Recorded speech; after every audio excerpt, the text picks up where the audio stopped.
Of সিজনে তরমুজ চাষ করে ভাগ্য গড়ছেন সাতক্ষীরার কৃষকরা। আধুনিক প্রযুক্তির ব্যবহার আর কৃষি সম্প্রসারণ অধিদপ্তরের সহযোগিতায় বদলে যাচ্ছে এই অঞ্চলের কৃষির চিত্র। মাচা পদ্ধতিতে উৎপাদিত এই তরমুজ বাজারে ভালো দাম পাওয়ায় কৃষকরা হচ্ছেন লাভবান। ফলে দিন দিন জনপ্রিয় হয়ে উঠছে তরমুজ চাষ। আফজাল হোসেনের প্রতিবেদনে বিস্তারিত। অফ সিজনে তরমুজ চাষ করে লাভবান হচ্ছেন সাতক্ষীরার কালীগঞ্জ উপজেলার কৃষকরা। সরকারি সাহায্য, আধুনিক প্রযুক্তির সহায়তায় মৌসুমের বাইরে তরমুজ উৎপাদন করে তারা এখন বাজারজাত করছেন। এতে একদিকে বাড়তি আয় হচ্ছে, অন্যদিকে দেশের বাজারে পূরণ হচ্ছে চাহিদা। স্থানীয় কৃষকরা জানাচ্ছিলেন, অন্যান্য ফসলের তুলনায় অফ সিজন তরমুজ চাষে খরচ কম এবং লাভ বেশি। সিজনে যে তরমুজ করেছি এটা অনেক লাভবান একটা চাষ। আমরা আগে এই জমিতে করলা এই ধরনের চাষ করতাম। আমি এই জমিতে আগে কুমড়া লাগাতাম। সেই জমিটি কৃষি অফিসের পরামর্শে অফসিজন তরমুজ লাগাইছি। আমার অফসিজন তরমুজ লাগাতে মাসান সহ 35,000 টাকার মতো খরচ হয়েছে। আশা করি আমি 35-এর 3-4 গুণ টাকা বেচাকেনা করতে পারবো।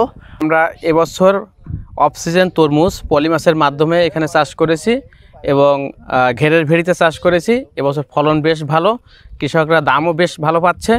এখন তো পাইকারি বিক্রি করতেছে 60 টাকা কেজি, যেখানে মিষ্টি কুমড়ার দাম 40 টাকা 42 টাকা কেজি।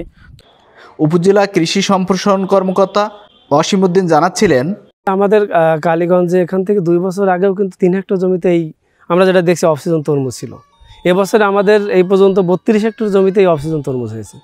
আমরা বেসিক্যালি প্রথমেই যেটা চেষ্টা করেছি যে অমৌসুম তরমুজটা বিভিন্ন ঘেরের পাড়ে, কারণ ঘেরের পাড়ে আমাদের এমনি মাচা তৈরি করাটা অনেক সহজ।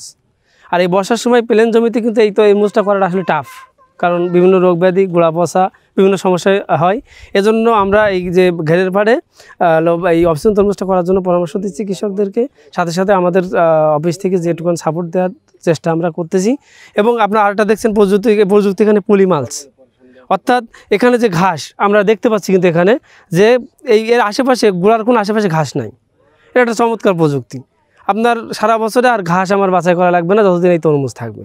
শুধু তাই না, এখানে যদি আমার লবণের সমস্যা থাকে, লবণের সমস্যাটা কমে যাবে। আমার যে সারের ব্যবহার করব, শুধুমাত্র আমার গাছ ব্যবহার করবে।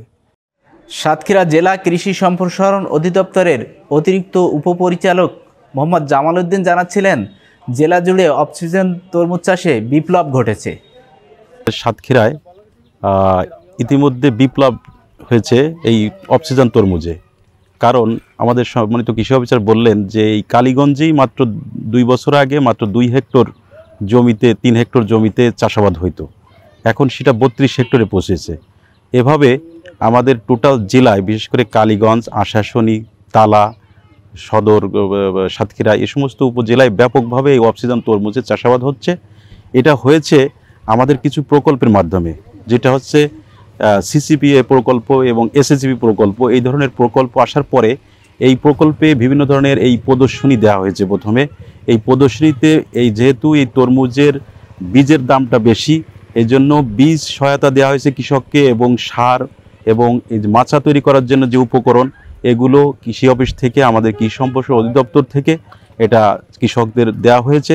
যার কারণে প্রথমে কৃষকরা আবাদ শুরু করেছে এবং আধুনিক পদ্ধতি, দেখেন এই যে আমাদের কৃষি অফিসার বললেন যে মালচিং পদ্ধতিতে যে চাষাবাদ হচ্ছে, এটা শুধু তরমুজ না, এই ধরনের আরও ফসলগুলো মালচিং পদ্ধতি করার কারণে কৃষক বেশি লাভবান হচ্ছে এবং যাতে কৃষকের ভিতরে আগ্রহ তৈরি হচ্ছে।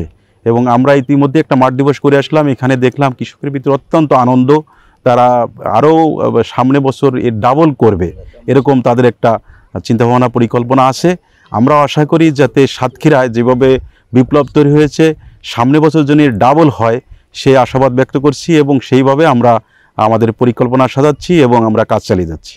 3 বছর আগেও এখানে কেউ স্বপ্ন দেখেনি অফ সিজনে তরমুজ চাষ করা যায়। 3 বছরের ব্যবধানে কৃষি অফিসের প্রচেষ্টা আর সহায়তায় বদলে গেছে কালীগঞ্জ উপজেলার কৃষির চিত্র। বর্তমানে প্রায় 30 হেক্টরের বেশি জায়গা জুড়ে হচ্ছে অফ সিজন তরমুজ চাষ। বাজার চাহিদা আর উচ্চ ফলন দুইয়ে মিলে কৃষকের মুখে হাসি। Afzal Hossain, NTV online, Kaliganj, Satkhira.